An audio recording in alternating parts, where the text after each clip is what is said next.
Oke, bismillah. Assalamualaikum warahmatullahi wabarakatuh. Jadi Abu Mansur Al-Hallaj ini abad ketiga Hijriah, era ketika dunia Islam panen sufi. Sangat banyak sufi lahir di era ini, khususnya para sufi Persia, termasuk Al-Hallaj, Haris Al-Muhasibi, Ma'ruf Al-Karhi, Junaid Baghdadi, dan seterusnya. Sahel Tustari yang guru-gurunya, termasuk Al-Hallaj sendiri, termasuk Sibli, dan banyak yang lain. Generasi pertama. Nanti generasi kedua ada Rumi, Ibnu Arabi, dan kawan-kawan. Ajaran-ajarannya nanti banyak dilanjutkan oleh Ibnu Arabi. Kita lihat tuduhannya ini yang dipakai oleh kekhalifahan zaman itu untuk mengeksekusi Al-Hallaj. Yang pertama, dituduh berkomplot sama sekte namanya Koromitoh. Sekte Koromitoh itu sempalannya Syiah Ismailiyah. Jadi ya karena Al-Hallaj ini lahir di Iran, dan kebetulan daerah tempat dia lahir itu dekat dengan wilayah munculnya sekte ini, Syiah Koromitoh. Jadi maka dia dituduh berkomplot. Meskipun Al-Hallaj sendiri ngomong, loh aku itu mas Sunni loh, meskipun Iran, meskipun Persia. Cuma orang-orang yang karena sudah terlanjur nggak setuju, ya dianggap wah itu bohong. Paling dia diam-diam berkomplot. Koromitoh ini sekte Syiah yang semacam gerakan underground yang memberontak pada Abbasiyah, yang kisahnya juga ngeri-ngeri. Dia sempat, jadi saat itu yang paling ngeri adalah dia menyerang semua jamaah haji yang mau pergi atau pulang dari Mekah. Kemudian sempat juga bikin rusuh di Madinah dan di Mekah, mencemari, jadi membunuhi jamaah haji, terus mayat-mayatnya dicemplungkan di sumur Zam-Zam zaman itu. Jadi itu sekte Syiah namanya Koromitoh, dan dikejar-kejar, dihabisi ya, meskipun agak susah melawan dinasti, ya mesti kalah. Dan untuk menguatkan tuduhan pada Al-Hallaj, Al-Hallaj dituduh masuk sekte itu, meskipun dia sendiri terang-terangan ngomong, ya ndak, wong saya Syiah aja ndak, saya itu masih Sunni kok. Dan gurunya sendiri Junaid itu kan diakui sebagai sufi panutannya orang-orang Sunni. Yang NU kan masih ingat kan bahwa kalau ya kan tasawufnya Junaid, kalau fikihnya Syafi'i, kalau kalamnya Asy'ari. Jadi ya Al-Hallaj, guru-guru kok orang Sunni semua kok. Jangankan Koromitoh, Syiah aja saya ndak. Bahkan Koromitoh ndak diakui kan oleh Syiah, termasuk jenis Syiah yang hulat, yang berlebihan. Oke, itu ngerinya dunia kita secara politik. Yang kedua, ya karena satohat-satohatnya, karena pengikutnya banyak, dan biasa kan kalau pengikut banyak orang awam itu biasanya lahirnya kultus, mengidolakan imamnya, kiainya, ulamanya, meskipun mereka nggak minta. Dan itu dianggap membahayakan stabilitas oleh dinasti Abbasiyah saat itu. Makanya kalian hati-hati mengkultuskan orang atau kelompok itu. Kadang-kadang bukan kalian akibatnya, yang dikultuskan, yang dianggap merusak, menyesatkan. Oke, jadi itu sebabnya yang kedua, ngerusak umat. Terus yang ketiga, ya satohat-satohatnya. Jadi ucapan-ucapannya waktu ekstase. Ini kan susah, orang sedang mabuk, orang sedang seneng luar biasa atau sedih luar biasa, itu kan kadang-kadang ucapannya tidak terkontrol saking senengnya. Dan itu yang terjadi dengan para sufi. Yang itu kategorinya satohat. Satohat itu kalau jamak, kalau tunggal namanya sathiyah. Jadi ucapan merancau. Oke, jadi itu tiga ini yang dituduhkan pada Al-Hallaj.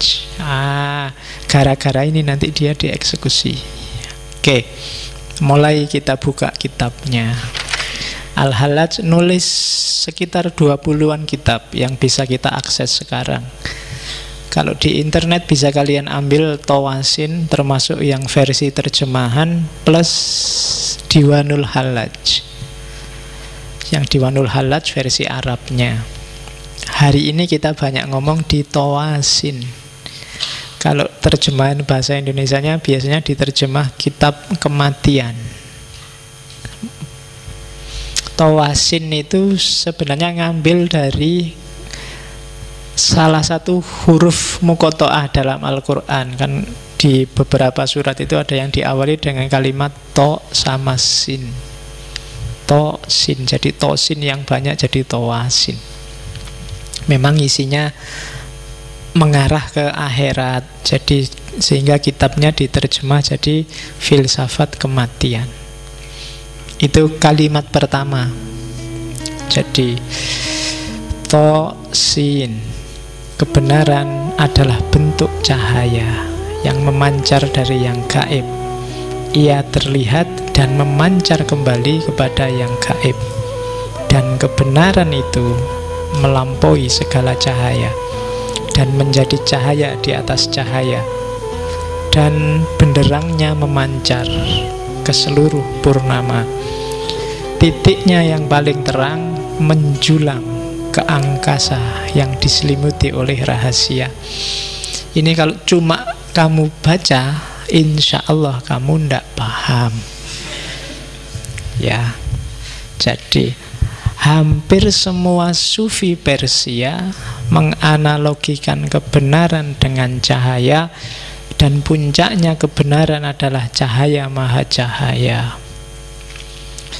Kalau dianalogikan ya,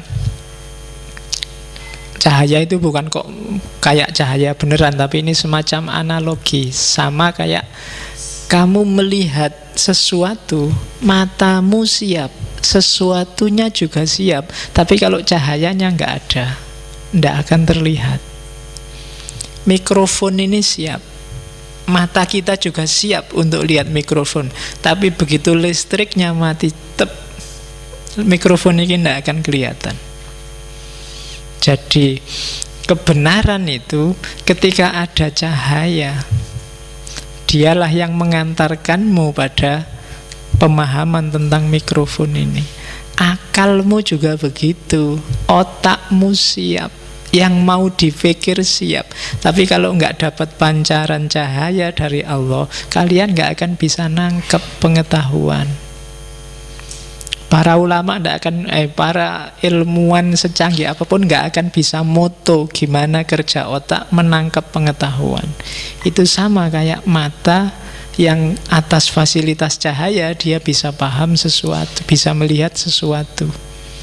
Jadi otakmu itu ada sambungan transmisinya dengan Allah. Bentuk transmisinya itu cahaya. Makanya para ulama zaman dulu menyebut al-ilmu itu nurun. Ilmu itu cahaya. Itu analogi cahaya. Maka kan selalu begitu, semakin kamu dekat sama Allah, semakin kamu makrifat. Kenapa? Cahayanya semakin terang. Kenapa? Allah lah sumber cahaya itu. Allah lah sumber semua pengetahuan. Jadi semakin dekat sama sinyalnya, HP-mu kan semakin jelas, semakin banyak sinyalnya. Semakin kamu dekat sama lampunya kan semakin terang, semakin jauh semakin gelap. Jadi kebenaran adalah cahaya, kebalikannya berarti apa? Yang gelap, yang jelek, yang jahat itu berarti ketika cahaya nggak menjangkau ke situ. Nah, itu ajaran rumit tentang cahaya yang banyak diajarkan oleh para sufi. Jadi bagaimana cahaya adalah perantara kebenaran. Dan nanti ada Nur Muhammad. Nanti kita lihat posisinya Nur Muhammad di antara cahaya. Oke, sekarang kita masuk ajaran pertamanya Al-Hallaj. Jadi ada revolusi besar yang dibawa oleh para sufi Persia. Jadi sebelum muncul para sufi ini, banyak umat Islam, di situ disebut awam, yang meyakini bahwa untuk ketemu dan kontak sama Allah itu ada pakemnya. Harus ikut aturan-aturan formal dan resmi. Harus manut petunjuk yang berwenang. Apakah itu ulama, apakah itu kiai, apakah itu. Nah, para sufi ini membongkar itu, bikin revolusi besar dengan menunjukkan bahwa ndak setiap orang bisa ketemu Allah. Setiap orang bisa ngobrol sama Allah. Ndak ada jarak, ndak butuh perantara. Syaratnya apa? Bersihkan egomu, bersihkan dirimu, sampai kamu layak untuk Allah datang padamu. Jadi kalau dirimu bersih, Allah layak datang, Allah akan datang. Singkirkan sifat-sifat duniawi. Dengan asumsi ini terus para sufi merumuskan banyak sekali ajaran yang intinya adalah setiap kita bisa berhubungan langsung sama Allah. Tidak harus pakai banyak perantara macam-macam. Nah, ini sebenarnya kritik zaman itu pada dominasi orang-orang Arab. Dianggapnya kita ini agak jauh sama Allah, yang lebih dekat sama Allah itu yang Arab. Kan ada ya, sampai hari ini kan pandangan kayak gini ada. Jadi pokoknya ndak, kita harus manut sana kiblatnya, karena Ka'bahnya ada di sana dan orang sana pasti lebih alim daripada kita. Ada kan persepsi kayak gitu. Nah, para sufi Persia ingin membongkar itu. Ndak, setiap orang punya hak atas Allah. Dia bukan hak eksklusif para ulama tertentu, orang-orang tertentu. Dari situ saya bilang tadi muncul banyak sekali ajaran. Yang paling terkenal kan 3: Ittihad Abu Yazid Bustami, kemudian hululnya Al-Hallaj ini, dan yang ketiga Wahdatul Wujudnya Ibnu Arabi. Yang paling puncak terkenal dalam tradisi tasawuf falsafi. Kalau dijelaskan ringkes, ittihad itu dari bawah ke atas. Hamba yang berusaha naik sampai puncak bersatu sama Allah. Kalau hulul dari atas ke bawah, hamba yang mengosongkan dirinya sehingga Allah terus bisa masuk. Kalau wahdatul wujud, diusahakan apa enggak diusahakan, hakikatnya kita satu sama Allah. Oke, jadi itu ajaran-ajaran. Jadi awalnya hulul ini, manifestasinya apa? Kalau orang sudah mengalami hulul, maka itu sebenarnya hadis di Sunni kan banyak beredar ini. Ketika seseorang sudah sangat dekat sama Allah, kalau di para sufi bahkan gak cuma dekat, jadi satu. Itu kalau dia ngomong, yang ngomong bukan dia tapi Allah. Kalau dia mendengarkan, kalau dia berbuat, semuanya bukan dia tapi Allah. Kehendaknya bukan kehendak dia tapi sudah kehendak Allah. Nah, itu ketika orang sudah sangat dekat, jatuh cinta, maka jatuh cintalah sama Allah, maka pikiranmu, ucapanmu, perbuatanmu ya selalu isinya Allah. Nah, itu gambarannya. Kalau ketika orang jatuh cinta itu kan egonya nyisih, dimasuki oleh ego yang dia cintai. Dirinya sudah nggak berarti apa-apa. Dan itu kan para sufi mati-matian menjelaskan ini. Beberapa malah bikin cerita-cerita alegoris. Misalnya bikin Laila Majnun lah, bikin Shirin Farhat lah. Itu sebenarnya sindiran untuk jatuh cintalah sama Allah kayak kamu kalau jatuh cinta sama lawan jenismu itu loh. Harusnya lebih dalam dari itu. Ketika kamu sudah dekat, dengan sesuatu, cinta dengan sesuatu, biasanya dirimu lenyap. Yang ada hanya dia. Dan itu yang dialami oleh para sufi, termasuk Al-Hallaj. Oke, kita lihat lagi. Hulul itu jenisnya ada dua, Pak ya. Yang pertama hulul sayyaroni dan ada hulul jawari. Yang Al-Hallaj ini masuk jenis hulul yang pertama. Ketika bersatu, yang kelihatan hanya satu. Yang lain, ketika dua hal bersatu, hanya satu yang kelihatan, yang lain nggak kelihatan. Tapi kalau hulul jawari, bersatu tapi dua-duanya tetap kelihatan. Kalau sayaroni itu contohnya, kalau kamu nanam, punya tumbuhan terus kamu siram air. Air ini kan diserap oleh tumbuhan, airnya nggak kelihatan, yang kelihatan tumbuhannya.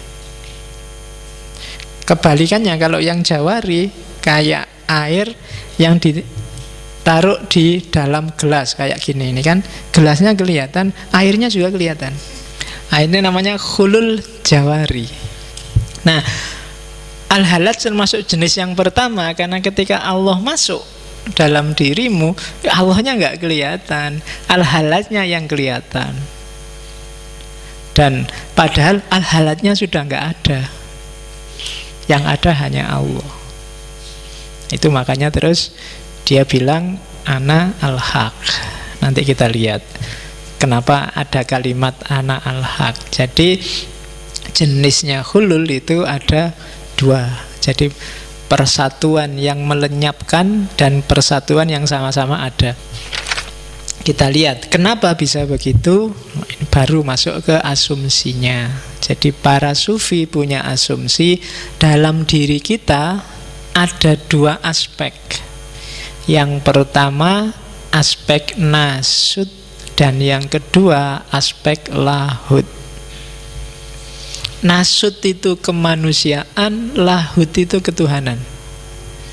Jadi jangan salah, Allah sejak awal sudah bilang wa nafakha fihi min ruhi, ya kan? Wa khalaqa adama ala suratihi, atas gambaran citranya Allah, Allah meniupkan ruhnya dalam dirimu.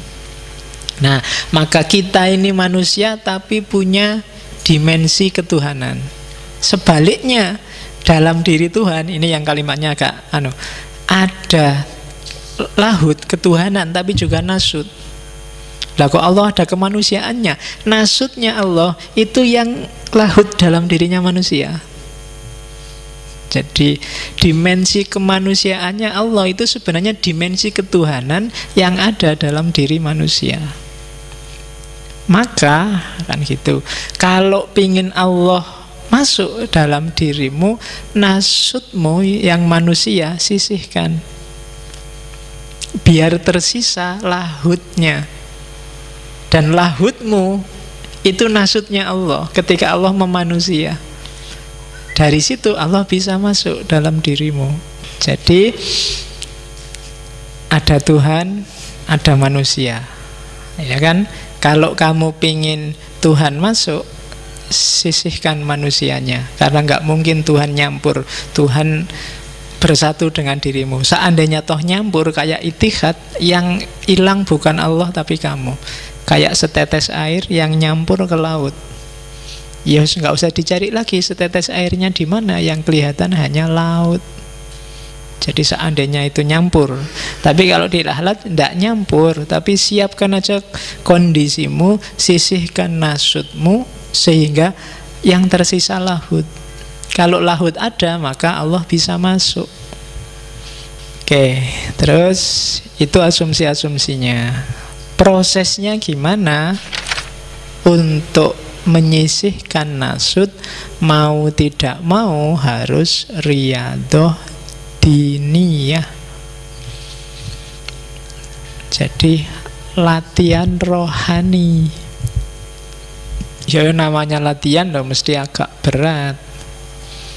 Uzlah, kemudian tafakkur, tafakur, muhasabah, sholat malam. Pokoknya mendidik diri agar tidak jatuh cinta sama dunia.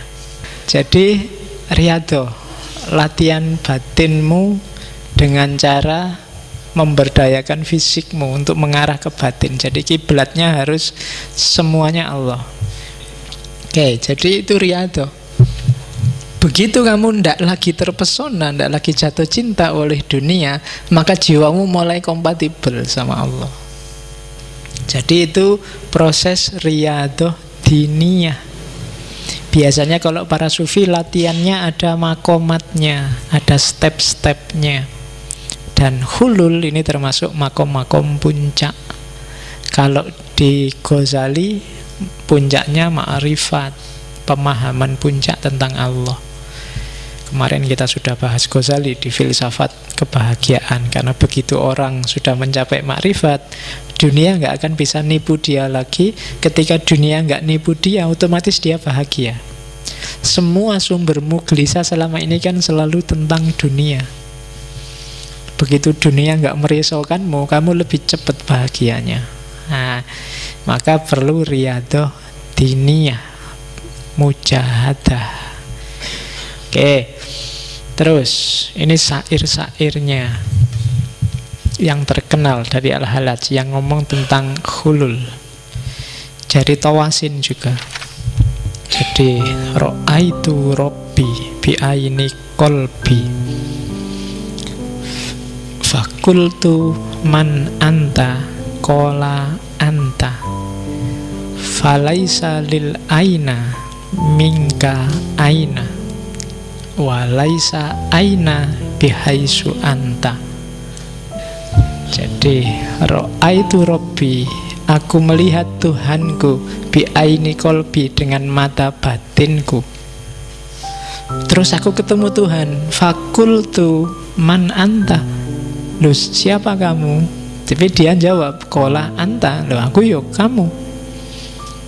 Gitu kan? Terus nambah lagi, falaisa lil aina minka aina, tidak ada di mana engkau di mana. Itu maksudnya engkau tidak di mana-mana. Walaisa aina bihaisu anta, dan memang untukmu itu tidak ada di mana. Allah itu tidak di sini, tapi juga di sini. Ini yang salah pernyataannya. Kenapa? Karena walaisa aina bihaisu anta, Allah itu nggak ada di mananya. Jadi dia tidak bertempat, tidak ada ruang yang fisik yang menampung Allah, karena dia di luar kerangka ruang dan waktu. Jadi kalau ada orang tanya Allah itu di mana, yang salah pertanyaannya. Karena kamu tunjuk kemanapun, di situ ya Allah, dan di situ juga bukan Allah. Jadi memang bukan aina, nggak ada di mananya. Jadi ra'aitu rabbi bi aini qalbi. Jadi aku melihat Allah itu tidak dengan mata ini. Untuk di mana itu kan pakai mata ini, tapi pakai mata batin. Mata batin itu nggak ada di mananya loh. Pacarmu ada di luar negeri, bisa hadir di sini. Sudah mati, sudah nggak ada fisiknya pun dia bisa hadir tiap hari di sini. Itu nggak ada ainanya, sudah nggak ada di mananya. Dia sudah di mana-mana. Kamu melihat kemana pun ada dia. Meskipun hakikatnya dia tidak ada di mana-mana. Oh itu wis abot nih. Nanti diulang lagi ya rekamannya. Iya, bolak-balik gitu harus kamu ulang. Nanti ini kalau nggak diulang bahaya kamu. Tiba-tiba ceramah kayak gini jamaahnya sumpek. Oke ya. Pokoknya ini nggak usah dipakai khutbah Jumat.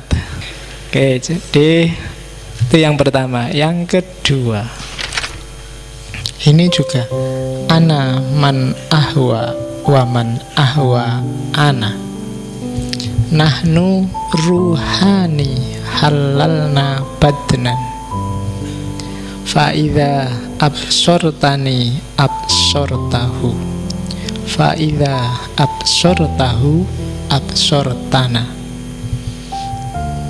Jadi aku adalah orang yang mencintai dan sekaligus yang dicintai, dan orang yang dicintai juga aku, kan itu waman ahwa ana.